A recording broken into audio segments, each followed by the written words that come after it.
വണ്ടിപ്പെരിയാർ രാജമുടി പുതുവലിൽ ബന്ധുക്കൾ അതിക്രമിച്ചു കയറി പുരയിടത്തിൽ നിന്നും മരങ്ങൾ മുറിച്ചു മാറ്റിയതായി പരാതി.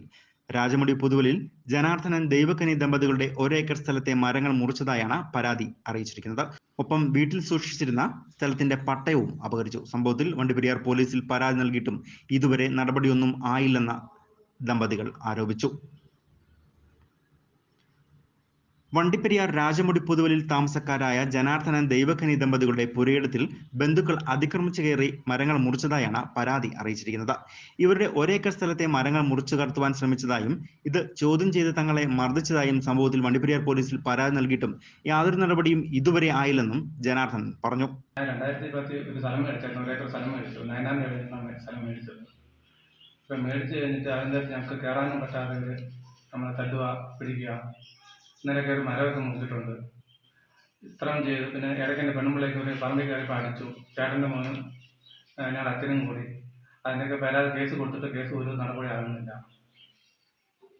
ഞങ്ങൾ എന്നിട്ട് കോട്ടയം വരെ കടന്ന മെഡിക്കൽ കോളേജ് വരെ അടിച്ചിട്ടുണ്ട്. അതിന് കേസിന് ഒരു നടപടി ആയിട്ടില്ല. ഞങ്ങൾക്ക് സ്വസ്ഥമായിട്ട് ഇവിടെ ജീവിക്കാൻ സമ്മതിക്കുന്നില്ല. ഞങ്ങൾ ഒരു ജീവിതത്തിന് പേടിച്ചു വേണ്ടി ജീവിച്ചുകൊണ്ടിരിക്കുന്നു. മരങ്ങൾ മുറിച്ച സംഭവത്തിന് മുൻപ് തന്നെ ജനാർദ്ദനന്റെ പേരിലുള്ള സ്ഥലം കുടുംബാംഗങ്ങൾ വാങ്ങിയതാണെന്ന് ആരോപിച്ചുകൊണ്ട് ഇവരുടെ വീട്ടിൽ നിന്നും സ്ഥലത്തിന്റെ പട്ടയം എടുത്തുകൊണ്ടുപോവുകയും ജനാർദ്ദനന്റെ ഭാര്യയെ ജാതി പറഞ്ഞ് അധിക്ഷേപിച്ച് മർദ്ദിച്ചതായും ഭാര്യ ദൈവകനി പറഞ്ഞു. கட்டிட்டு வரும்போது 14 வருஷம் ஆயிட்டு நாங்கள் இங்கே வந்து.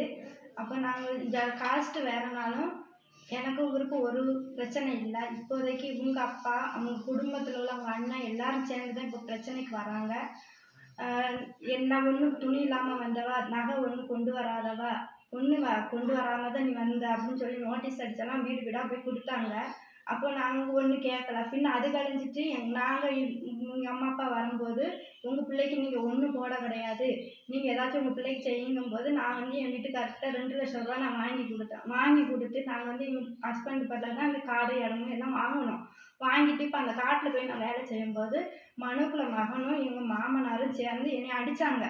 அடிச்சுட்டு போலீஸ் ஸ்டேஷனில் போய் நான் கம்ப்ளைண்ட் கொடுத்தேன். கம்ப்ளைண்ட் கொடுக்கும்போது போலீஸ்காரங்க வந்து சத்தம் போட்டு விட்டாங்க, இனி அங்கே அவட கேறி போகிறது போச்சுனாக்கா கை வைக்கக்கூடாது, ஜாதி அவள் ஒன்றும் இல்லாமல் வந்தாவன்னு போலீஸ்கார்ட்ட சொல்லும்போது போலீஸ்காரங்க சத்தம் போட்டு அனுப்பி விட்டாங்க. அப்படின்னு சால்வ் பண்ணி அப்படி அனுப்பிவிடும்போது இப்போ அது கழிஞ்சிட்டு 2வது திருப்பி வீடு ஏறி வந்து அடித்தாங்க.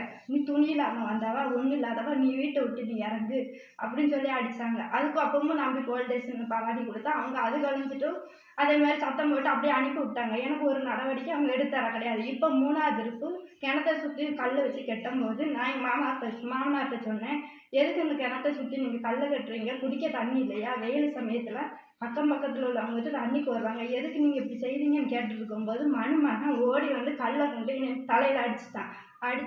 മർദ്ദനമേറ്റ ജനാർദ്ദനന്റെ ഭാര്യ ദൈവകനിയെ 3 തവണ ചികിത്സയ്ക്കായി കോട്ടയം മെഡിക്കൽ കോളേജിൽ പ്രവേശിപ്പിച്ചിരുന്നതായും ഇവർ പറഞ്ഞു. ഇത്രയും സംഭവങ്ങളുടെ പേരിൽ വണ്ടിപ്പെരിയാർ പോലീസിൽ പരാതി നൽകിയിട്ടും നാളിതുവരെ യാതൊരു നടപടിയും ഉണ്ടായിട്ടില്ലെന്നും ബന്ധു കൂടിയായ വാർഡ് മെമ്പറുടെ നേതൃത്വത്തിലാണ് തങ്ങൾക്ക് നേരെ അതിക്രമങ്ങൾ നടക്കുന്നതെന്നുമാണ് ഇവരുടെ ആരോപണം. ബന്ധപ്പെട്ട അധികൃതർ തങ്ങൾക്ക് നീതി ലഭിക്കുവാൻ വേണ്ട നടപടി സ്വീകരിക്കണമെന്നാണ് ജനാർദ്ദനൻ ദൈവകനി ദമ്പതികളുടെ ആവശ്യം. News bureau, Vandiperiyar.